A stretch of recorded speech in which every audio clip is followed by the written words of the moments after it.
Hello and welcome to Spur Economics. In this video, we will talk about the Phillips curve in the short run, the reasons behind its convex shape and downward sloping nature. The Phillips curve is a graphical representation of the inverse relationship between inflation and unemployment. The curve is named after economist A.W. Phillips, who first observed this relationship in the United Kingdom in the 1950s.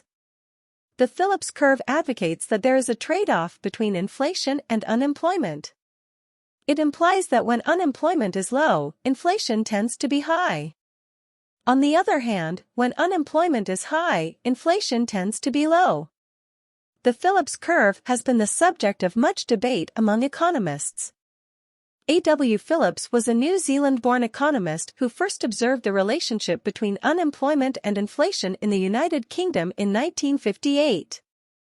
The paper was titled, "The Relation Between Unemployment and the Rate of Change of Money Wage Rates in the United Kingdom 1861 to 1957. Phillips was studying the relationship between unemployment and wage changes. He found that there was a clear negative correlation between the two variables. In other words, when unemployment was low, wage growth tended to be high. When unemployment was high, wage growth tended to be low. Other economists soon began to explore this relationship. In the 1960s, the Phillips curve became a popular tool for macroeconomic analysis. It was widely believed that policymakers could use the Phillips curve to make trade-offs between inflation and unemployment. For example, if inflation was too high, policymakers could reduce it by increasing unemployment. Conversely, if unemployment was too high, policymakers could reduce it by allowing inflation to rise. However, in the 1970s, the Phillips curve became the subject of much criticism. In particular, economists began to question the stability of the trade-off between inflation and unemployment. They pointed out that the relationship between the two variables was not as consistent as previously thought and that other factors, such as supply shocks, could disrupt the relationship. Nevertheless, the Phillips curve remains an important concept in macroeconomics and continues to be studied and debated by economists to this day.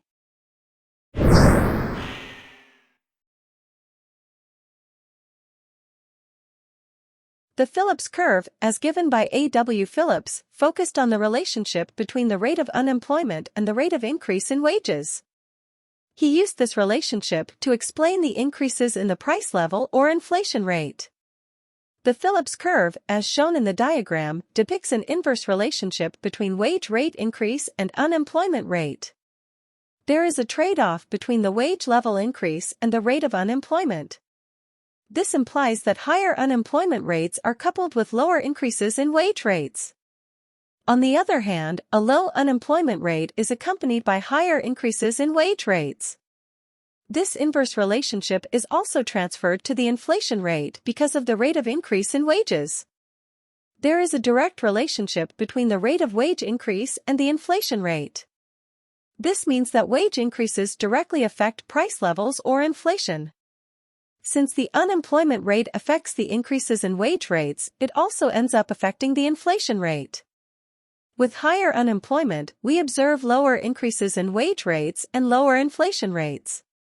On the other hand, lower unemployment leads to higher increases in wage rates and higher inflation rates. We must note here that increases in wage rates may not fully translate to an increase in the price level or inflation.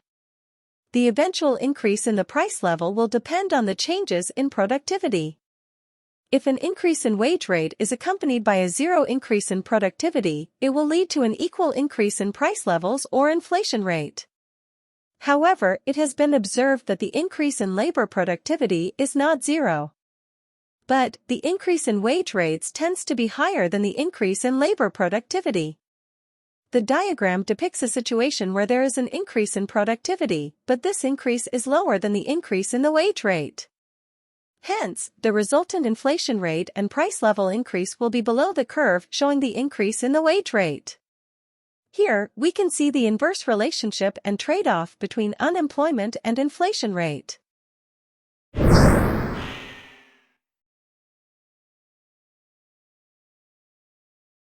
The two main reasons behind the downward sloping and convex nature of the Phillips curve are the situation of demand for labor and the bargaining power of labor. First, let us discuss how demand for labor dictates the shape of the Phillips curve. In the first diagram, W1 is the wage rate that shows equilibrium in the labor market. The demand and supply of labor are equal at this point. It is important to note here that this point does not imply the absence of unemployment. It simply means that the number of unemployed people is equal to the number of vacancies. Similarly, the wage rate W2 shows a situation of excess demand for labor because the demand will be much higher as compared to the supply of labor. Conversely, a higher wage rate of W3 means an excess supply of labor.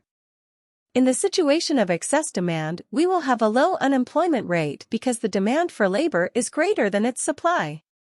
Because demand is high, it will push the wage rate upwards, leading to an increase in the wage rate. This happens because the employers are willing to pay more for the workers. As a result, we see a leftward movement on the Phillips curve with an increase in the wage rate when unemployment is low. On the other hand, the increase in the wage rate will be negative during an excess supply of labor and high unemployment. At the W3 wage rate, demand for labor will be low and the labor will be willing to work at lower wages. This pushes the wages downwards and leads to a fall in the wage levels. In such cases, the Phillips curve might eventually become negative with a rightward movement along the Phillips curve if the unemployment rate increases and inflation becomes negative. Therefore, the Phillips curve is downward sloping and there is a trade-off between unemployment and inflation. Suppose the wage rate is even lower than W2 and the excess demand is higher. In that case, the rate of increase in the wage rate will be higher as well. As a result, the Phillips curve becomes steeper as unemployment goes on to decrease. The higher the excess demand, the higher will be the changes in the wage rate movement. This is the reason why the Phillips curve is steeper as we move closer to the y-axis.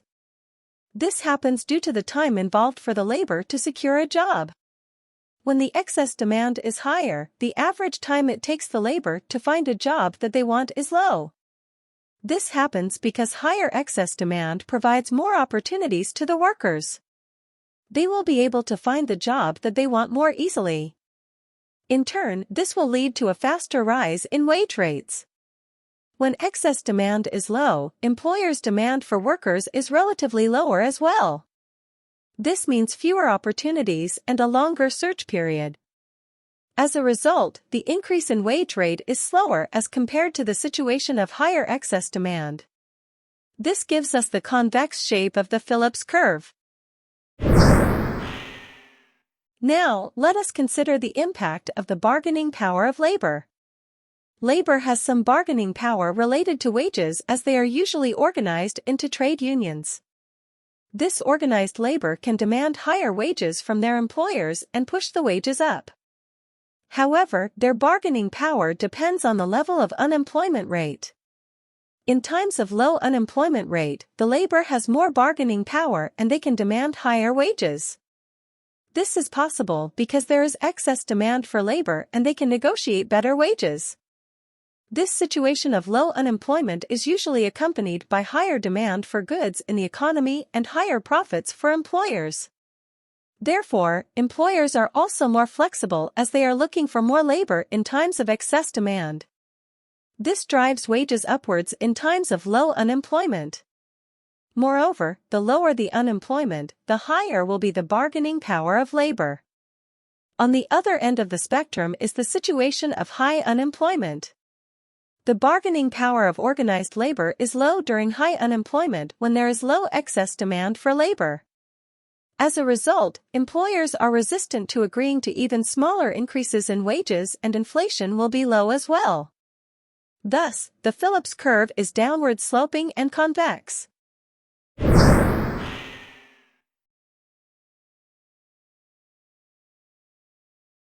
The empirical evidence related to the Phillips curve has two sides. Some empirical studies support the existence of the inverse relationship as postulated by the Phillips curve. Whereas, other studies contradict it and claim that the relationship is not stable and there are other important factors involved. Overall, the various findings suggest that the Phillips curve relationship holds well in the short run. This is why we sometimes refer to it as the short-run Phillips curve. But, this relationship tends to be unstable and breaks down in the long run.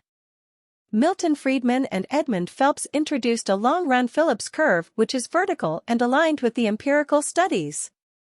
They argued that the inverse relationship does not work in the long run. This long-run Phillips curve is often called the expectations-augmented Phillips curve. Thank you for watching and happy learning!